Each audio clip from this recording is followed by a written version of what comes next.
নমস্কার বন্ধুরা, আমি খুশি। কেমন আছো তোমরা সবাই? আশা করছি সুস্থ আছো, ভালোই আছো। আমিও ভালোই আছি।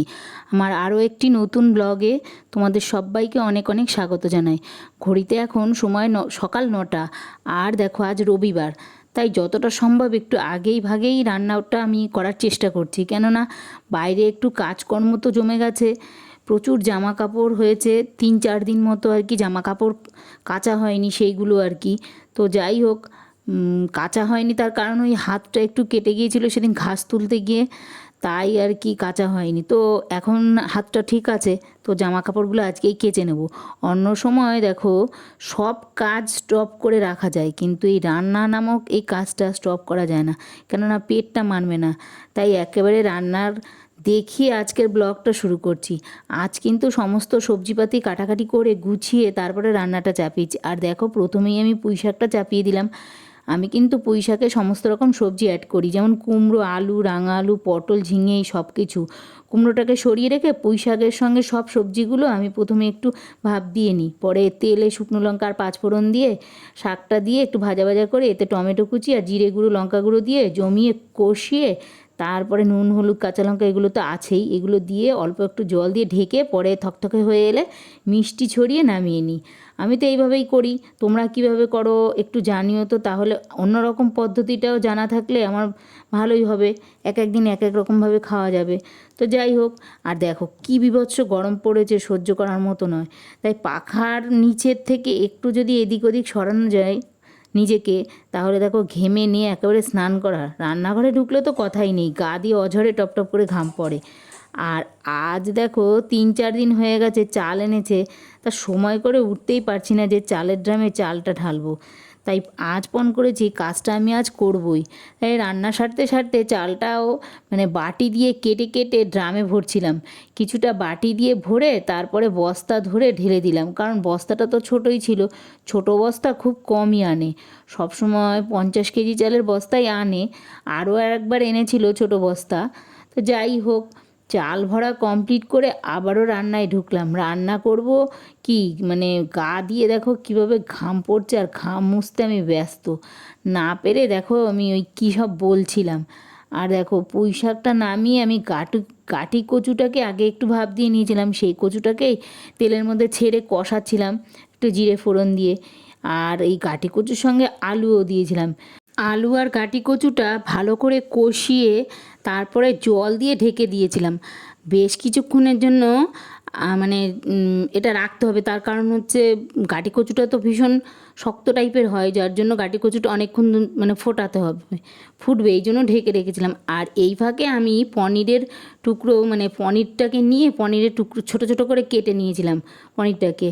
আর দেখো লঙ্কা গুঁড়ো, জিরে গুঁড়ো সব কিছু আমার বাড়ন্ত হয়ে গিয়েছিলো কৌটোর মধ্যে, কিছুই ছিল না। তাই দেখো ওই জিরে জিরে মানে জিরের কৌটোটা মধ্যে জিরের প্যাকেট কেটে তারপরে জিরে গুঁড়ো রাখা হলো, লঙ্কার কৌটোর মধ্যে লঙ্কার প্যাকেট কেটে তারপরে মানে মুখটা আর কি কেটে সব কৌটোয় ভরা হলো।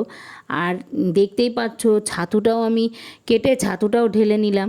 ছাতুটা আমাদের খুব লাগে, কেননা হচ্ছে আমি খাই, ছেলে খায়, সকালে ছেলে খায়, আমি কখনো কখনো সকালবেলা ছাতুটাই খেয়ে নিই, ছাতু দিয়ে মুড়ি দিয়ে শরবত খেয়ে নিই। তো তাই কদিন পর পরই ছাতুর প্যাকেট কেটে দেখো আমি কৌটোয় ভরি। তাই আর আমাদের এখানে না বড় প্যাকেট আমি কিছুতেই পাই না, যদি বড় প্যাকেট পেতাম তাহলে একবারে আনলেই হতো, কিন্তু ওই ছোট ছোট প্যাকেট পাই, তাই জন্য ওই ছোটো ছোটো প্যাকেটই আনতে হয়। আর ওই ঢেলে ঢেলে তারপরে রাখতে হয়। আর বেশি আবার রাখলে ছাতু আবার পোকা হয়ে যায় কি না, তাই জন্য আমি আবার বেশি এনেও রাখি না। যেমন ছোলা আনলে ছোলার মধ্যে প্রচণ্ড পরিমাণে পোকা হয়ে যায়, বেশি করে আনলে পোকা মানে এত পোকা হয় যে সেই ছোলা পরে আর ভিজিয়ে খাওয়া যায় না, কেমন একটা গন্ধ হয়ে যায়, আর মানে ফুটো ফুটো টাইপের হয়ে যায় ছোলার মধ্যে। সেই জন্য আমি ছাতুটাও খুব বেশি এনে রাখি না। তাও মানে একটু বড় আনলে, আমাদের যেই পরিমাণে লাগে সেই পরিমাণে যদি বড় একটা প্যাকেট আনা যায়, মানে 1 কেজির, আমি তো আনি 500 বোধহয়, ওই বড় প্যাকেট আনলে তাহলে ঠিকঠাক হয়। যাই হোক, পনিরের টুকরোগুলো করার সঙ্গে সঙ্গে ফুলকপির টুকরোও করে নিলাম। আর কেননা ফুলকপি দিয়ে আলু পনিরের তরকারি করব, আর করেও নিলাম। এইদিকে দেখো গাটি কচু দিয়ে অমলেট করে ডিমের ঝোলটাও আমি করে নিলাম। আর তোমাদের দেখিয়েও দিলাম দুপুরে রান্নাবান্না যা হয়েছে। আমার মতো গাটি কচু দিয়ে তোমরা কি ডিমের ঝোল রান্না করো বা বানাও? জানিও জানিও তো কমেন্টে। আর দেখো বাইরের কাজকর্ম সেরে দুপুরের খাওয়া দাওয়াটাও সেরে নেব বলে তাই চলে এলাম রান্নাঘরে। আর আমি যে স্নান করেছি কেউ বলবে, দেখো স্নান করে রান্নাঘরে, এখন তো আর রান্না করছি না, শুধুমাত্র স্নান সেরে পুজো দিয়ে রান্নাঘরে ঢুকেছি। আর দেখো কিভাবে আমি মানে ঘামছি, মনে হচ্ছে যেন মানে আমি আবার স্নান করে এসেছি, এরকম অবস্থা। যেন যা গরম পড়েছে, বৃষ্টির তো দেখাই নেই। যাই হোক, খেতে বসে পড়লাম। ভাত তরকারি বেড়ে রান্নাঘরে ঢুকে ভাত তরকারি বাড়লাম আর বেড়ে আমি খেতে বসে পড়লাম। দেখো পাশে কিন্তু আমার এই জলের বোতলটা থাকবে আর হাতে থাকবে রিমোট, এই টিভিটা দেখবো আর খাবো, ওটা তো আমার অভ্যাস। যাই হোক, তোমরা অন্যদিনও দেখো ওই পাশে আমার জলের বোতলটা আর ওই টিভি রিমোট, এই দুটো আমার থাকবেই থাকবে। যাই হোক, অনেকক্ষণ বাদে আমি রান্নাঘরে চলে এলাম। আর এসে রাতে একটু সিদ্ধ ভাত করা হয়েছিল আর দুপুরের তো তরকারি ছিল, সেইগুলো খাওয়া দাওয়া করে নিলাম। আর দেখো রান্নাঘরে রাতের খাওয়া দাওয়া সেরে নিলাম। এবারে কিন্তু তোমরা আমার সোমবারের ব্লগটা দেখবে। ভিডিওটা আর কি আমি করেছিলাম, এবার এটা সোমবারেরই ভিডিও। যাই হোক, সকাল সকাল দেখো কীভাবে রোদ উঠেছে, আর দুপুর তো পড়েই আছে এখনও। সব দিকে বৃষ্টিটা হচ্ছে, যেমন শুনছি কোচবিহারে প্রত্যেক দিনই প্রায় বৃষ্টি হচ্ছে অঝরে, কিন্তু আমাদের এইদিকে আর মানে বৃষ্টির কোনো দেখাও নেই বা নামগন্ধও নেই। কবে যে বৃষ্টি শুরু হবে আর মানুষজন একটু স্বস্তি পাবে গরমের হাত থেকে। আর দেখো সকাল সকাল রান্নাঘরটাও আমি খুব ভালো করে পরিষ্কার করে নিয়েছি, কারণ ইন্ডাকশানটাও খুব ভালো করে পরিষ্কার করে নিয়েছি। ওটাতে আমি খুব বেশি রান্না করি, তাই তেল চিটচিট করে আর কি, তেল চিটে টাইপের হয়ে যায়। ওটাকে আজকে ভালো করে ধুলাই করেছি। তো কয়েকটা মাত্র বাসন দেখো মেজে আমি রান্নাঘরে মানে রেখে দিয়েছিলাম। আর রোজের মতো ঘরটা ঝাড়ু দিতে শুরু করলাম। ঘর ঝাড়ু দিতে গেলে অনেকটা সময় লেগে যায় আমার, তাই ঝাড়ু দিতে দিতে বিছানাটাও তুলে নিলাম। আর দেখো জানলাগুলোতে এত পরিমাণে টিকটিকিতে পটি করে, রোজ ঝাড়ু দিয়ে নিচে এইগুলোকে ফেলতে হয়। সব জায়গা বাদ দিয়ে ওই জানলার মানে ভিতরে ভিতরে ঢুকে থাকে টিকটিকিগুলো, আর ওইগুলোই শুধু পটি করে। তাও আবার মানে একটা দুটো টিকটিকি না, অনেকগুলো টিকটিকি, কারণ পটির গাদা থাকে, দুটো জানলারই মানে পটিতে ভরা থাকে। তো এগুলো তো দেখলেও ঘৃণা লাগে, তো ওই রোজ ঝাড়ু দিতে হয়। আর উপরের ঘর থেকে জামা কাপড়গুলো এনে দেখো ওই সিঁড়ির মধ্যে আমি ঢিপি করে রেখেছি, কবে যে গোছাবো তা জানি না। আর দেখো আমি ব্রাশ করতে করতে বেসিনটার দিকে তাকিয়ে দেখি কী নোংরা হয়েছে বেসিনটা।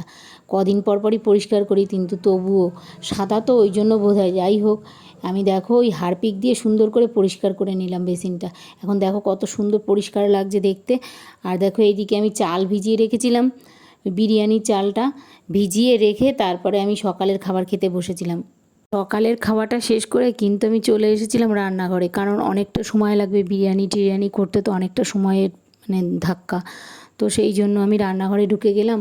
আর দেখো বিরিয়ানির চালটাও কিন্তু আমি ওই মানে ভাতটা করে নিয়ে ঝরিয়ে রেখেছিলাম। তো আর দেখো ওই পনির রান্না করব বলে প্রথমে এই পনিরের মশলাটাকে কষিয়ে, পনির আর আগেই বড় বড় করে কেটে রাখা আলু মানে ভেজে রেখেছিলাম, ওই আলুটাই আবার কষাতে দিলাম, কষিয়ে তারপরে মানে একটু জল দিয়ে দিয়েছিলাম। পরে বিরিয়ানির মানে লেয়ারটা তৈরি করার জন্য একটা পাত্র নিয়ে ঘি মাখিয়ে এই চালটা মানে ভাতটা আর কি প্রথমে দিয়ে তার উপরে আলুটা সাজিয়ে দিলাম, আর কিছুটা পনিরও দিলাম, তারপর তার উপরে আর একটা লেয়ার দিলাম ভাতের আর কি, দিয়ে তারপর বিরিয়ানি মশলাটা ওর মধ্যে দিয়ে দিলাম, দিয়ে আর তার উপরে দিলাম আবার পনিরের লেয়ারটা দিয়ে, এইভাবে করে এই দুটো তিনটে লেয়ার করে তারপরে আর বিরিয়ানির যে মশলাটা ওটাও দিয়ে দিলাম, আর একটু ওই কেওড়া জল আর হচ্ছে আর দুধের মধ্যে আগেই কেশর ভিজিয়ে রেখেছিলাম, সেটা সবার শেষে ওপর থেকে দিয়ে তারপরে ঢাকনা বন্ধ করে এই 20 থেকে 25 মিনিট মতো রেখেছিলাম এই ইন্ডাকশানেই, একদম কমিয়ে, প্রথমে একটু আঁচটা বাড়িয়ে দিয়ে পরে কমিয়ে দিয়েছিলাম, দিয়ে রেখে পরে আমরা বানিয়ে নিলাম। হয়ে গেল আমরা পনির বিরিয়ানি আর কি। যাই হোক, আর পরে আমরা মানে স্নান টান সেরে পরে লাঞ্চ করে নিয়েছিলাম ওই বিরিয়ানি, যদিও ছেলের বাবা খায়নি, উনি ভাতটাই খেয়েছিল, ওনার জন্য অল্প করে ভাত রান্না করা হয়েছিল। আর দেখেছো তো রান্না করতে করতে আমি কতবার ঘাম মুছছিলাম। এখন থেকে ওই গামছায় একটা নেবো, গামছা দিয়েই মুছতে হবে, ছোট্ট একটা গামছা কাঁধের উপরে নিতে হবে, নিয়ে ওই গামছা দিয়ে বারবার ঘাম মুছতে হবে, কোনো তো উপায় নেই। তো এখন প্রায় রাত 9টা বাজে, আর দুপুরের পর আর ক্যামেরাটা অন করিও নি, আর তোমাদের সাথে কোনো দেখা সাক্ষাৎও হয়নি আমার। তো এখন ভাবলাম ভিডিওটা তো শেষ করতেই হবে, তাহলে এখন বরং ক্যামেরাটা অন করা যাক, না হলে তো ভিডিওটাই আমার শেষ হবে না। কেমন হয়েছে আজকের ভিডিওটা কমেন্ট করে জানাতে ভুলো না কিন্তু। সো সবাই সুস্থ থেকো, ভালো থেকো, আর অলওয়েজ কিন্তু হ্যাপি থেকো। আর ও হ্যাঁ, আমায় কিন্তু মনে রেখো। গুড নাইট বন্ধুরা।